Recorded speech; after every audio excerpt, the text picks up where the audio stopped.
प्रयागराज से बड़ी खबर आ रही है, उससे आपको रूबरू कराएंगे। बड़ी खबर, बड़ा अपडेट माघ मेले से जुड़ी ये बड़ी खबर आपको बता रहे हैं। 3 जनवरी से माघ मेले की शुरुआत हो रही है। इसको लेकर तमाम तैयारियां पहले से दुरुस्त की गई हैं और इसके साथ साथ आपको बताते चले कि पौष पूर्णिमा स्नान पर्व से शुभारंभ होगा। संगम में कल श्रद्धालु पहुंचने वाले हैं, आस्था की डुबकी लगाएंगे। 74 साल बाद शुभ संयोग बन रहा है। माघ मेले को मिनी कुंभ बनाने की पूरी तैयारी है।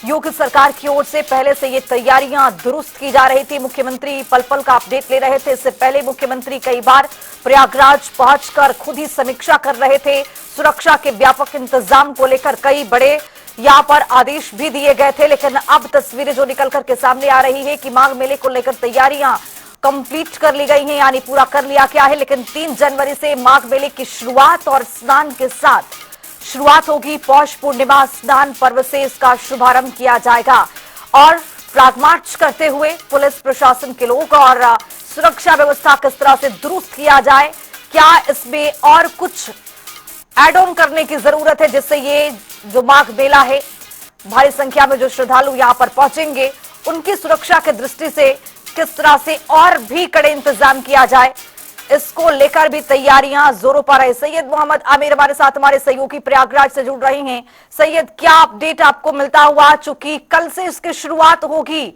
और तैयारियां जोरों पर पहले से देखा जा रहा था। मुख्यमंत्री खुद इसका पल पल का अपडेट ले रहे थे, खुद भी यहां पर पहुंच रहे थे। सुरक्षा के दृष्टिगत कैसे मजबूत किया जाए, इसको भी लेकर मुख्यमंत्री की ओर से आदेश दिया गया था। लेकिन अब तैयारी क्या पूरी कर ली गई है, चूंकि कल से ही शुरुआत होगी, कल ही शुभारंभ होने वाला है, क्या अपडेट? देखिए खुशबू, जिस तरह से महाकुंभ के बाद मिनी महाकुंभ के तौर पर ये माघ मेले को देखा जा रहा है, जिसकी शुरुआत कल पौष पूर्णिमा के स्नान पर्व से होनी है और करीब करीब तैयारी पूरी कर ली गई है कि श्रद्धालुओं के लिए घाट तैयार कर लिए गए हैं। संगम नोच पे सारी व्यवस्थाएं की गई है, सीसीटीवी लगाए गए हैं, एटीएस की टीम तैनात की गई है, साथ ही एसटीएफ है और जहाँ डिजास्टर से लगातार पुलिस भ्रमण कर रही है रेत पर, तो पूरी तरह से व्यवस्थाएं करीब करीब कर ली गई है और जो व्यवस्था है वो अगले स्नान पर मकर संक्रांति तक पूरी हो जाएगी। क्योंकि इस बार 74 साल ये सहयोग बन रहा, तो इस बार शुरुआत हो रही है 3 जनवरी से हो रही है। नहीं तो अक्सर माघ मेले की शुरुआत मकर संक्रांति के स्नान से होती है और साथ ही लोग अब कल्पवास भी कर रहे हैं और कल्पवासी भी यहाँ तादाद में पहुंच रहे हैं। जिस तरह से भीड़ देखी जा रही है, कल भी देखा गया, नए साल पर भारी जाम था, शहर पूरी तरह से अस्त व्यस्त हो गया था। अगर इसी तरह श्रद्धालु आएंगे तो पुलिस को और भी अपनी तैयारी करनी पड़ेगी। यहाँ पर पूरी तरह से यातायात की व्यवस्था करनी पड़ेगी। जिस तरह से कुंभ में भीड़ पहुंची थी, उसी तरह से माघ मेले में भी 74 साल का नक्षत्र बनने के कारण अब पब्लिक यहाँ पर पहुंचेगी। मुख्यमंत्री पल पल का खुद अपडेट ले रहे थे और खुद यहाँ पहुंचे थे और ICCC में उन्होंने बैठक भी की थी और साथ ही उनके कई सचिव भी बाद में प्रयागराज पहुंचे जिन्होंने विभाग के साथ बैठक की है।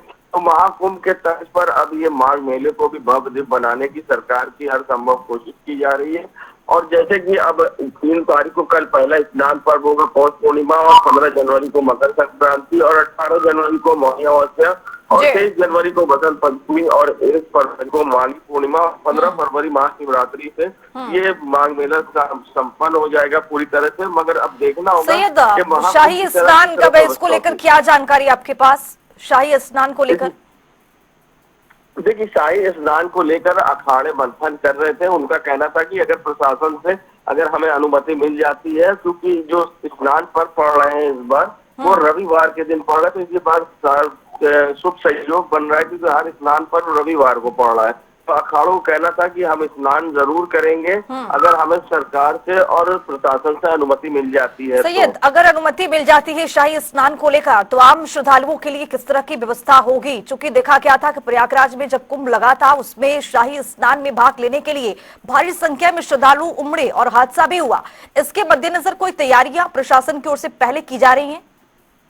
लेकिन खुशबू, आपको बता दें कि जिस तरह से मौनी अमावस्या पर जो महाकुंभ में हादसा हुआ था उसमें कहीं ना कहीं लापरवाही ये हुई थी कि लोग सुबह ब्रह्म मुहूर्त में स्नान करने के लिए घाटों पे सो गए थे और जब लोगों की भीड़ पहुंची तो वो कुचल दिए गए।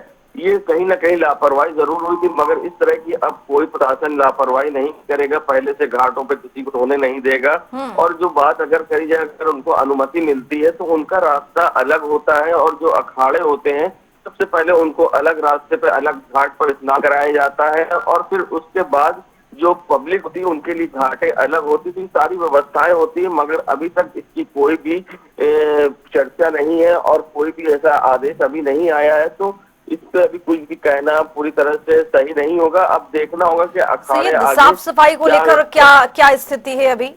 क्या साफ देखिए, सफाई साफ दुरुस्त कर सफाई लिया की गया है? चौकस व्यवस्थाएं हैं पूरी तरह से। तो मेले में जो सफाई कर्मी लगाए जाते हैं, एक नया जिला पूरी तरह से बसता है और यहाँ पर चाहे वो पुलिस हो या फिर अन्य डिपार्टमेंट हो, हर तरह से पूरा एक नया बैंक हो या कुछ भी हो, एक पूरी तरह से नया जिला बसता है। तो इसमें सारी सुविधाएं होती है, क्योंकि यहाँ पे लाखों के लोग पहुंचकर कल्पवास करते हैं, 1 महीने तक कल्पवास करते हैं, संगम की रेती पर माँ गंगा से पूजा अर्चना करते हैं और सुख समृद्धि की कामना करते हैं। जी, मेरा अंतिम सवाल सैयद ये कि अब जिस तरह से ये मिनी कुंभ मेला जो है वो बनाने की यहाँ पर सरकार की ओर से कवायद और कोशिश भी है, लेकिन क्या सुरक्षा के दृष्टिगत से कल से ये शुभारंभ हो रहा है तो इसको लेकर तैयारियां कंप्लीट कर ली गई हैं, पूरा कर लिया गया है, कल के लिए प्रशासन तैयार है?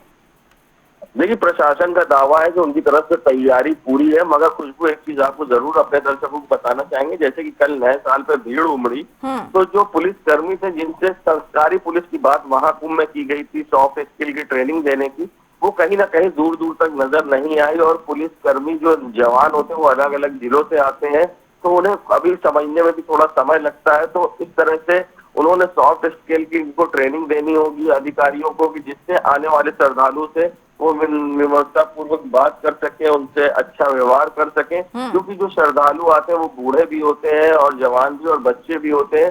तो क्योंकि पुलिस को देख के कई बार लोग घबरा भी जाते हैं, अगर वो सॉफ्ट स्किल की ट्रेनिंग उनके पास नहीं होगी और उनसे वो अच्छे व्यवहार से बात नहीं करेंगे, तो कहीं ना कहीं उसमें भी एक समस्या पैदा होगी। जी, चलिए, बहुत शुक्रिया सैयद तमाम जानकारी के साथ जुड़ने के लिए। तो पौष पूर्णिमा स्नान पर्व से कल संगम में कल शुरुआत होगी, भारी संख्या में श्रद्धालु पहुंचेंगे, तमाम तैयारियां प्रशासन की ओर से की गई हैं। ये दावे कल कितना कामयाब होंगे ये देखना दिलचस्प होगा।